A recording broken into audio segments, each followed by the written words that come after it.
Car theft is a big business that takes billions of dollars worth of cars every year, and while the odds of your car specifically being stolen are not very high, over the past few years car thefts have increased dramatically. In 2019, over 800,000 vehicles were stolen, and just 1 year later that figure climbed to almost 890,000 vehicles. Unfortunately, that trend continued in 2021 and 2022, where the figure climbed from 937,000 to over 1 million vehicles stolen. That's the highest it's been since 2008.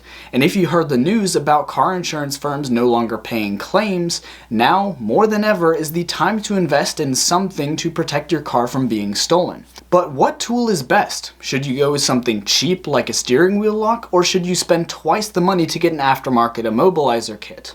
Hello people of the internet, I'm Nico, a semi-professional advice giver and ready to go eat lunch. Today I'll tell you what anti-theft device is best for you, starting with anti-theft devices you can just take on and off every time you get in the car, and finishing with things you can leave in your car permanently. Starting it off with arguably the best bang for your buck, the steering wheel lock. Yes, that's right, the steering wheel lock is the best anti-theft device in my opinion, and let me tell you why.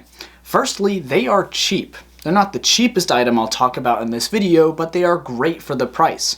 Most you will find are around or below $50. Secondly is that they are highly visible. This is an oddly key part of an anti-theft device that you want it to be seen. A thief isn't going to go for the most difficult car to steal, they're going to go for the quickest and easiest cash grab. And having something visible in your car that says, hey, you can try, but it's not going to be easy, is a great way to deter a potential thief. The downside, of course, is that you have to take it off and put it on every time you use your car, which may be frustrating, and if you forget it one time, then it's about as useful as a super soaker is at putting out a forest fire. That's why there are devices that you can install once and forget about, but I'll talk about those later in the video. I want to quickly finish up talking about steering wheel locks because there are actually many different kinds of steering wheel locks. Along with the traditional one, that is the bar that clamps into the steering wheel, there are also ones that have built-in alarms and ones that can simply plug into your seatbelt buckle. Out of these two, I'd recommend going with the seatbelt one, mostly because it's cheaper and I'm a cheap and cheerful kind of guy, but also I can't help but wonder if you could just get the alarm one to lift upwards, rendering it completely useless. Okay, pause. I want to make a quick correction. I did not notice that the lock actually clamps over the spokes of the steering wheel, which would stop it from just being lifted off the dashboard as I expressed concern about. However, now you need to be careful that this actually fits the spokes and design of your car's steering wheel. Just a heads up, now back to the video. The seatbelt one, on the other hand, is still visible, less than half the price of the one with the alarm, and it works just like a bicycle lock. So forget the one with the alarm, just focus on the seatbelt lock and the traditional lock. Out of those two, I'd probably still go with the seatbelt lock just because it's a little bit cheaper and it's also less cumbersome to deal with once you've taken it off. This next tool is maybe the best at covering multiple things at once. Unlike the steering wheel lock, which obviously just locks the steering wheel, this lock locks the steering wheel and the brake pedal together. There's one hook that connects at the brake pedal and another one that connects at the bottom of the steering wheel. Sure, it's maybe not as noticeable as a steering wheel lock, but locking the steering and the brakes together makes it double hard to get the car moving. This is probably the tool to get if you don't want just a plain old steering wheel lock. Another option, if that's too much for you and you just want the smallest, cheapest anti-theft device, is just a brake pedal lock. It's this little metal piece that'll go over the brake pedal and it has a little pin that goes behind it to lock the pedal in place and keep anyone from operating the vehicle. Just be careful though to place the stand right where the floor starts to go up behind the pedals, otherwise you may be able to kick the stand out from underneath and then operate the vehicle. This next tool admittedly is not for everyone. Not that it's difficult to use, but because it only fits on some older cars. It's this handbrake to gear shift connection thing. Honestly, it's not a bad idea, but if you have a car that has the gear shift as a little wheel, or maybe your gear shifter's on the column, or if your parking brake is just a little electronic switch, then this simply won't work for you. But if you have an older car or a cheap car that has a manual handbrake and a gear lever, then this does work for you. Finally, the last tool that you have to remove and reinstall every time you drive is the wheel clamp.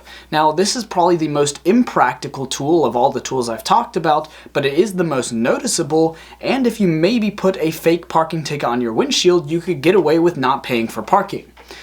Don't actually do that, and speaking of bad ideas, if you have one of these wheel clamps, please do not be a menace to society and clamp these onto random people's cars.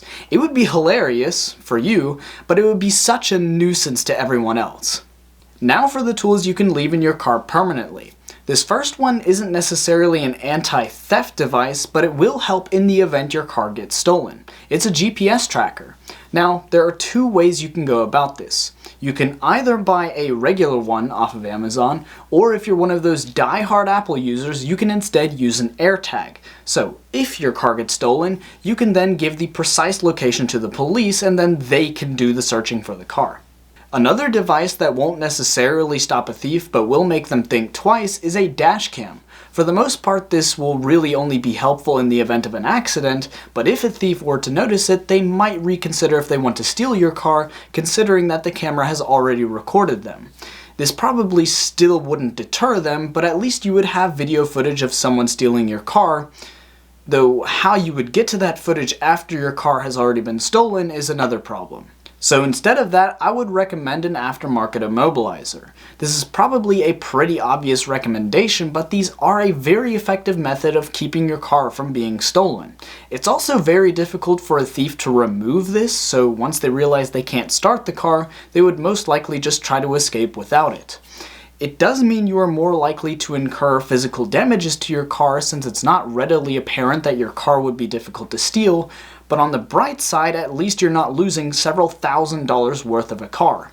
Out of all the aforementioned items, I would recommend either the traditional steering wheel lock, the seatbelt steering wheel lock, or an immobilizer if your car doesn't already have one. If you want to go ahead and buy any of the products that I talked about, I have links to the products in the description below.